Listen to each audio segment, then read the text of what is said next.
Hi friends, இன்றைக்கி என்னென்னு பார்த்தீங்கன்னா சிக்கன் பிரியாணி ரொம்ப சூப்பராக வந்துச்சு. ஜீரக சம்பா அரிசி இருக்கு இல்லையா, அதில் தான் பண்ணியிருக்கேன். சூப்பராக வந்தது. அரிசிக்கு பார்த்திங்கன்னா 1க்கு 2 தண்ணி கரெக்டாக விடணுங்க. கொஞ்சம் விட்டிங்கனாலும் குழஞ்சி போயிடுங்க. பாருங்கள், அரிசி சூப்பராக இருக்குங்க. சாஃப்டாக சாப்பிட்றதுக்கே ரொம்ப நல்லாயிருக்கு.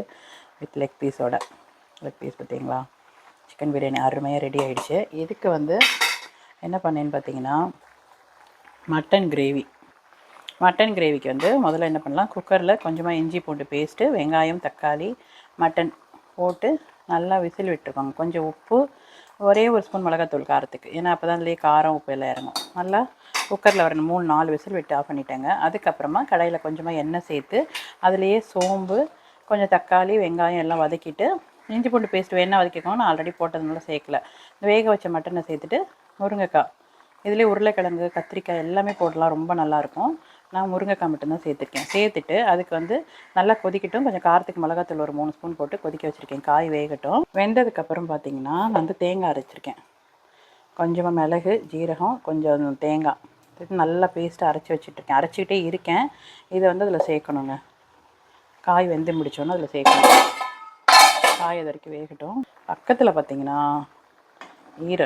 மட்டன் ஈரல் இருக்குது பார்த்திங்களா, இதான் பண்ணிகிட்ருக்கேன். இது என்னென்னா, ஃபஸ்ட்டு கடாயில் நல்லா எண்ணெய் கொஞ்சமாக சேர்த்து அந்த ஈரலை போட்டு ஒரு வதக்கிடுங்க. அது வதங்கிட்டு இருக்கும்போது மிக்சியில் இஞ்சி பூண்டு, கொஞ்சம் தேங்காய், மிளகு, ஜீரகம் எல்லாம் சேர்த்து நல்லா அரைச்சிட்டு இதில் அப்படியே சேர்த்துக்கோங்க. சேர்த்து கொஞ்சமாக தண்ணி சேர்த்து கொதிக்க விட்டுருங்க. கொதிக்கட்டும். கொதித்ததுக்கப்புறமா நல்லா எண்ணெய் பிரிஞ்சு வரும். அப்போ ஆஃப் பண்ணிட்டிங்கன்னா ரொம்ப சூப்பராக இருக்கும். நான் அதை முடிக்கும் போது காட்டுறேன் உங்களுக்கு. பாருங்கள், காய் நல்லா வெந்துருச்சு. நான் மிக்சியில் அரைச்சி வச்சுருக்கிற தேங்காவை இதில் சேர்த்துக்க போகிறேங்க.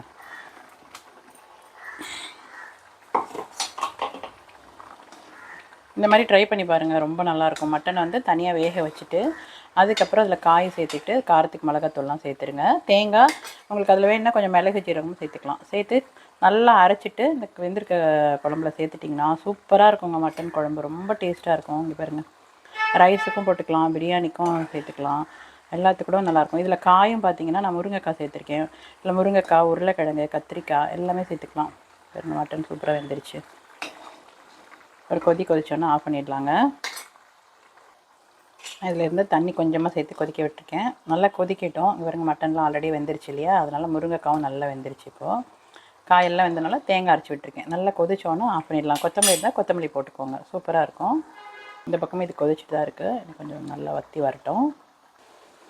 குழம்பு பார்த்திங்கன்னா நல்லா கொதிச்சு வந்துருச்சு. தேங்காய் போட்டுருந்தோம் இல்லையா, தேங்காய், மிளகு, ஜீரகம்லாம் நல்லா கொதிச்சு வந்துருச்சுங்க. பாருங்கள் கலர்.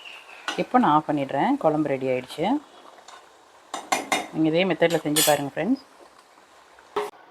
இப்போ பாருங்கள், சூப்பராக நல்லா தண்ணியெல்லாம் ஊற்றி அருமையாகிடுச்சு. நீங்கள் பிரியாணிக்கெலாம் தொட்டுக்கிறதுக்கு ரொம்ப ரொம்ப சூப்பராக இருக்குங்க. மசாலாவோட அப்படி இந்த பிரியாணிக்கு மசாலா வச்சிங்கன்னா செம்ம டேஸ்ட்டாக இருக்கும். ட்ரை பண்ணி பாருங்கள். எண்ணெய் வேணாலும் சேர்த்துக்கலாம். நான் எண்ணெய் கம்மியாக சேர்த்துட்டேன்னு எண்ணெய் சேர்த்திங்கன்னா இன்னும் நல்லாயிருக்கும். நான் கொஞ்சம் தான் எண்ணெய், இது மேலே எண்ணெய் விட்டு ஒரு 5 நிமிஷம் அப்படியே வச்சுட்டு ஆஃப் பண்ணிட்டிங்கன்னா சூப்பராக இருக்கும். இங்கே பாருங்கள், தெரியுதா எவ்வளோ சூப்பராக இருக்குது பாருங்கள். நல்லா வெந்து வந்திருக்கு ஈரலும். இந்த மசாலாவோட நீங்களும் ட்ரை பண்ணி பாருங்கள். ட்ரை பண்ணி பார்த்துட்டு எப்படி இருக்குன்னு சொல்லுங்கள். பிடிச்சிருந்துச்சுன்னா லைக் பண்ணுங்கள், ஷேர் பண்ணுங்கள். மறக்காமல் என்னுடைய சேனலுக்கு சப்போர்ட் பண்ணுங்கள் ஃப்ரெண்ட்ஸ். இதே மாதிரி என்னுடைய சேனலில் குக்கிங் வீடியோஸ்லாம் இருக்குது, ஷாப்பிங் வீடியோஸும் இருக்குது. பார்த்துட்டு உங்களுடைய சப்போர்ட் கொடுங்க. புதுசாக பார்க்குற ஃப்ரெண்ட்ஸாக இருந்தால் மறக்காமல் சப்ஸ்கிரைபும் பண்ணிக்கோங்க. தேங்க்யூ.